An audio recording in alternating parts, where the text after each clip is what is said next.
Pimpinan Pondok Pesantren Al Zaitun Panji Gumilang ditetapkan sebagai tersangka kasus penggelapan dana yayasan sebesar 1,1 triliun rupiah. Panji Gumilang sebagai pimpinan Yayasan Pesantren Indonesia mengajukan pinjaman ke salah satu bank, di mana uang pinjaman itu masuk ke rekening pribadinya, sementara cicilannya dibayarkan dari uang yayasan. Dari penelusuran penyidik, pada tahun 2019 Panji telah menerima pinjaman uang dari bank sebesar 73 miliar rupiah. Dalam kasus ini, Barreskrim Polri juga telah menyita sejumlah aset dan bangunan milik Panji. Salah satunya yakni warkah tanah dan buku tanah yang tercatat atas nama Panji dan keluarganya. Pinjaman dari Bank Trust sejumlah 73 miliar. Dana tersebut yang dipinjam oleh yayasan masuk ke dalam rekening pribadi dari APG dan digunakan untuk kepentingan APG.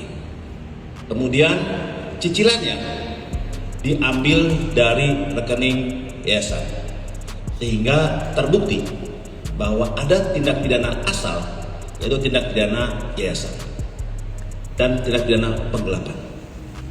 Saat itu juga ditemukan oleh penyidik bahwa sejak tahun 2016 sampai 2023 ada pembelian aset yang dimiliki oleh APG berasal dari uang yayasan.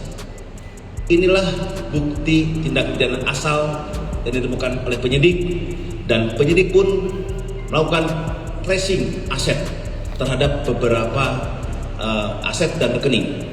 Di sini dari rekening-rekening yang ada, penyidik bisa menemukan adanya rekening di Bank Mandiri nomor sekian yang masuk sebesar 900 miliar rupiah, dan juga ada transaksi keluar dari rekening tersebut yang digunakan oleh kepentingan pribadi sebesar kurang lebih 13 miliar dan 223.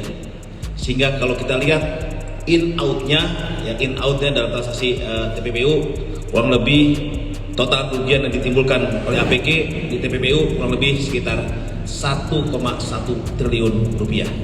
Sementara itu, Panji Gumilang juga telah resmi dilimpahkan oleh Barreskrim Polri ke Kejaksaan Negeri Indramayu pada Senin kemarin terkait kasus dugaan penistaan agama.